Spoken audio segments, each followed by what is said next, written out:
कैसे बन गया एक भिखारी रातों रात 1200 करोड़ का मालिक? क्यों एक अमीर बिजनेसमैन ने करवाई अपनी खूबसूरत बेटी की शादी झोपड़पट्टी में रहने वाले एक गरीब से? और जब उस गरीब की हकीकत पता चली तो क्यों डर कर कांपने लगे शहर के अमीर लोग?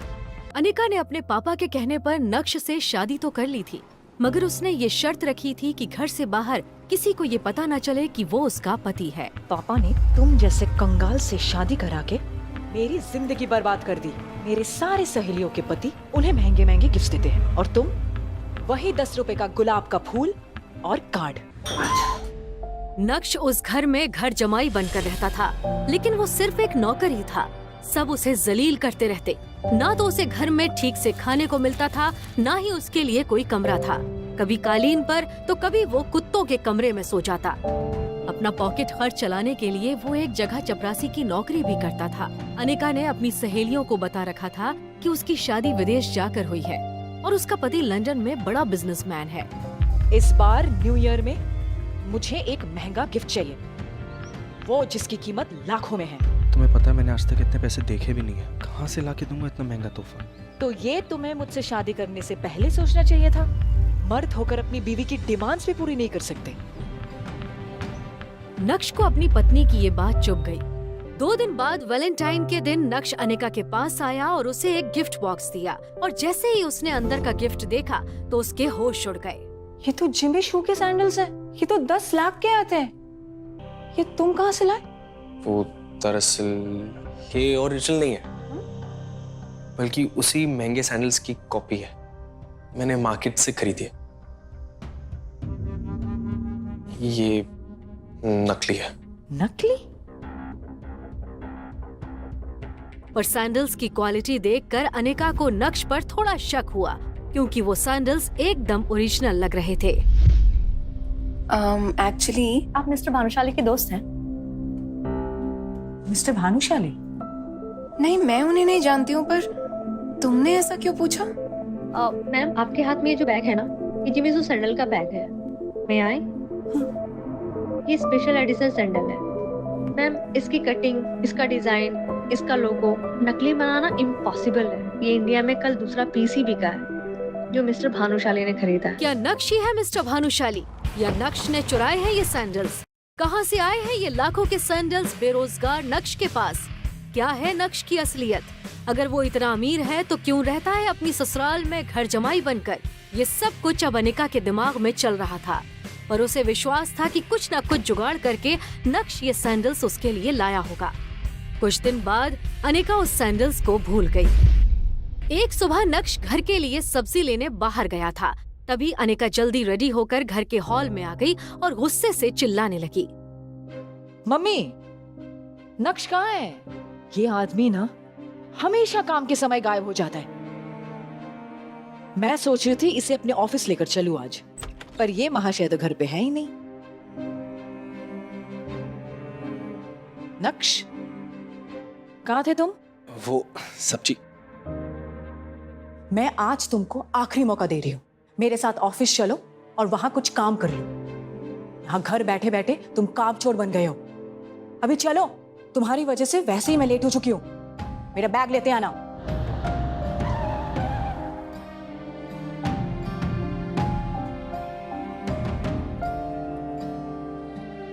ये सब लेकर आओ। हाय विहान। यार अनिका, कहाँ रह गई थी तुम? पता है 1 घंटे से तुम्हारा इंतजार कर रहा हूँ। I'm so sorry Vihaan. कुछ लोगों के कारण घर से निकलने में देर हो जाती है। अब इसमें सॉरी की क्या बात है? खैर, ये देखो अनिका, भव्य साची का लहंगा तुम्हारे लिए लाया हूँ। तुम्हें अपनी फ्रेंड की वेडिंग पे जाना था ना, अब तुम ये वहीं पहनना। वाह विहान, ये तुम मेरे लिए लाए हो?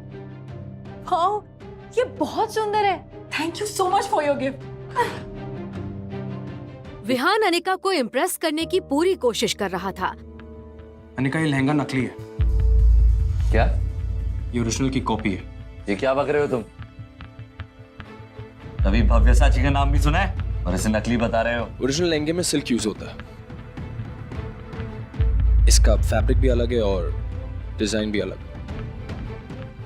दूसरी बात, इसमें भव्यसाची की जो स्पेलिंग है, पहला लेटर कैपिटल में, असली लहंगे में सब स्मॉल में होते हैं। इस तरह के नकली लहंगे शहर में 5-5 हजार के बिकते हैं। अनिका ने जब ध्यान से देखा तो वो सच में नकली लहंगा निकला और ये देखकर विहान भी चुप हो गया और अपनी सफाई में कहने लगा, मुझे लगता है मेरे दोस्त ने मुझे झूठ बोला है, मैं उसे छोड़ूंगा नहीं। मैंने तुम्हारे लिए ओरिजिनल भव्यसाची का लहंगा बनवाया था। अनिका, मैं भला तुम्हें नकली लहंगा क्यों दूंगा?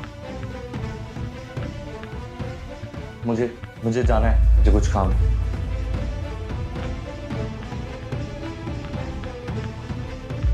अनिका, मैंने तुम्हें आज तक कोई सलाह नहीं दी, पर आज कह रहा हूँ, ये आदमी तुम्हें इम्प्रेस करने के लिए नकली और सस्ते गिफ्ट्स ला कर दे रहा है। ऐसे आदमी से तुम्हें बात भी नहीं करनी चाहिए।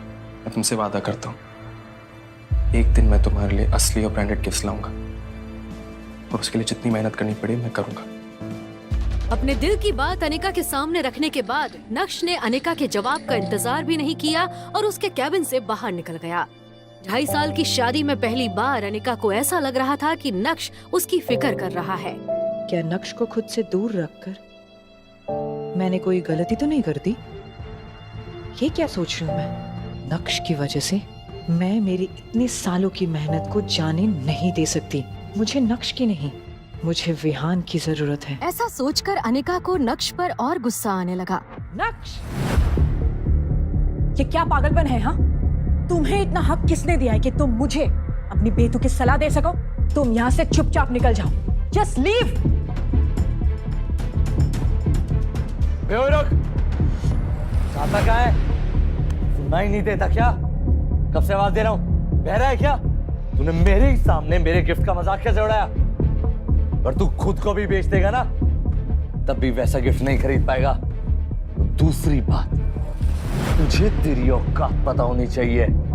साले गरीब फटीचर, घर जमाई, मुझसे जबान लड़ाते हैं। नक्श अभी भी सबके सामने हंगामा करने के मूड में नहीं था, लेकिन जब कोई आपकी खामोशी का फायदा उठाने लगता है तो बोलना जरूरी हो जाता है। पहली बात, जो पीछे खड़ी है ये मेरी बीवी है, तो अच्छा होगा कि तुम इससे दूर रहो। दूसरी बात, मेरी बीवी को तुम जैसे इंसान से गिफ्ट्स लेने की जरूरत नहीं है, मैं उसे खुद लाकर दे सकता हूं। तो अपनी ढोंगी दिखावा बंद कर। और हाँ, तीसरी बात, जब जेब में नोट ना हो तो चिल्लर बजाकर दिखावा नहीं करते। इसी के साथ नक्श ने विहान को एक बाजू धकेला और ऑफिस से बाहर निकल गया। तमाशा खत्म होने के बाद अनिका भी ऑफिस के अंदर चली गई। अनिका गुस्से से आग बबूला हो रही थी।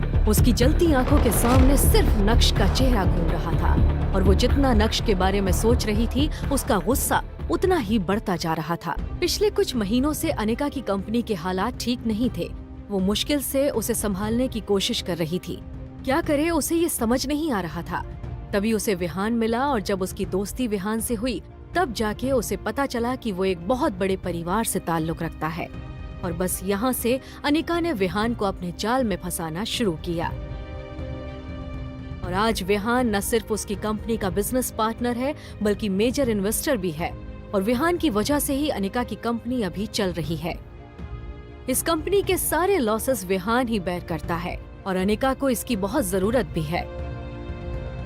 अनिका का विहान से दोस्ती करना कोई आसान काम नहीं था।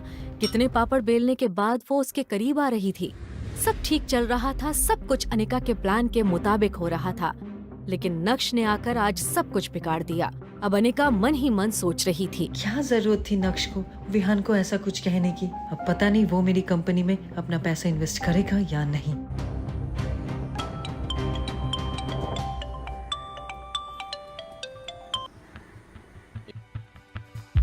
हेलो, मैं आप ही के कॉल का वेट कर रहा था। आज मैंने तुम्हारी मीटिंग एक खास इंसान से फिक्स की है। एड्रेस मैसेज कर दिया है और मैं चाहता हूं कि तुम एक बार उनसे मिल लो। ये 200 करोड़ की डील है और जब तक आप ये डील फाइनल नहीं करेंगे तब तक हम ये प्रोजेक्ट नहीं लेंगे। ठीक है, मुझे किसी मिलने में कोई तकलीफ नहीं, लेकिन उससे पहले आपको मेरी 2 और शर्तें पूरी करनी पड़ेगी।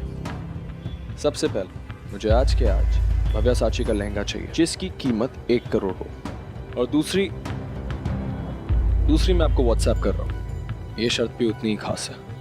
और हाँ, काम हो जाना चाहिए। ओके, फोन रखते ही नक्श ने देखा कि उसे व्हाट्सएप पर एक एड्रेस आया था। वो एड्रेस गोल्डन पार्क सोसाइटी का था, जहां उसे मीटिंग करने जाना था। गोल्डन पार्क सोसाइटी सूरत ही की नहीं बल्कि गुजरात की सबसे लग्जूरियस सोसाइटीज में से एक थी। लेकिन नक्श किससे मिलने जा रहा है, इस बात की उसे कोई जानकारी नहीं थी। नक्श टैक्सी को पकड़कर गोल्डन पार्क सोसाइटी की तरफ निकल गया। उस सोसाइटी में सूरत के ही नहीं बल्कि गुजरात के सबसे अमीर लोग रहते थे। शहर के अमीर लोग वहां आया जाया करते थे। नक्श जैसे ही अंदर जाने के लिए आगे बढ़ा तो उसके पुराने कपड़े, पैर में चप्पल देखकर सिक्योरिटी गार्ड ने उसे गेट के बाहर ही रोक दिया। फटीचर, कहाँ गुस्सा चला आ रहा है? वो मुझे अंदर जाना है, मेरी मीटिंग है। अबे साले, ये गोल्डन पार्क सोसाइटी है। यहाँ शहर के लोग अपनी बड़ी बड़ी कारों में आते हैं और तू भिखारी यहाँ भीख मांगने घुसा रहा है। चल भाग यहाँ से, चल। ऐसा कहकर गार्ड ने नक्श को जोर से धक्का दे दिया, जिससे नक्श वहीं सड़क पर गिर गया और एक महंगी कार के सामने आ गया। उस कार ने तेजी से ब्रेक लगाए और नक्श गाड़ी के नीचे आने से बच गया। क्या हो रहा है सब सोसाइटी के गेट पर? हाँ? पता नहीं, सब करने से हमारी सोसाइटी की रेपुटेशन खराब होती है। देखिए ना सर, ये फटीचर अंदर घुसा चला आ रहा है। इसे रोका तो रुक नहीं रहा। नक्सर, आप यहाँ? सर मुझे माफ कर दीजिए सर, मैंने आपको देखा नहीं। मुझे अगर पता होता आप हैं तो मैं खुद आपको रिसीव करने आता सर। बेवकूफ, जानता है कौन है ये? सर के सामने मेरी इज्जत खराब कर दी। मैं तुझे अपनी नौकरी से निकाल। इसमें इसकी कोई गलती नहीं। मेरी हालत ही कुछ ऐसी है, कोई भिखारी ही समझेगा। लेकिन सर आप यहाँ इस हालत में, मैं आपसे 4 साल पहले जब मिला था तो आप बिल्कुल अलग थे और अब सखन्ना कुछ ऐसा हुआ जो मैं आपको बता नहीं सकता। पर हाँ, जल्दी सब कुछ बदल जाए। फिलहाल मुझे अंदर एक मीटिंग के लिए जाना। मैं आपसे फिर बाद में मिलता हूँ। Sure sir.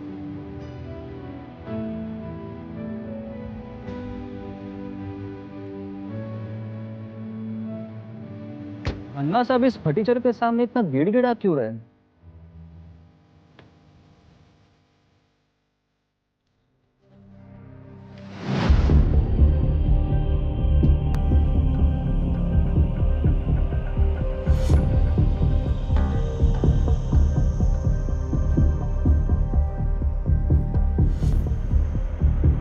तुमने मुझे पहले क्यों नहीं बताया कि मैं इस इंसान से डीलिंग कर रहा हूँ?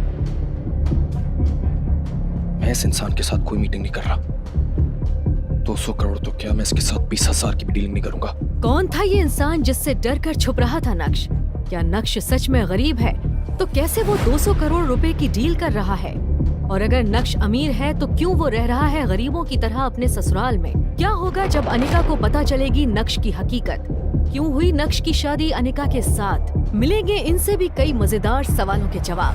बस जानने के लिए अभी सुनिए पॉकेट एफएम की ये पूरी कहानी, इंस्टा एम्पायर, जिसे हिंदुस्तान में सबसे ज्यादा सुना जा रहा है। फ्री कहानी सुनने के लिए अभी नीचे दिए गए इंस्टॉल बटन पर क्लिक करें और पॉकेट एफएम डाउनलोड करें।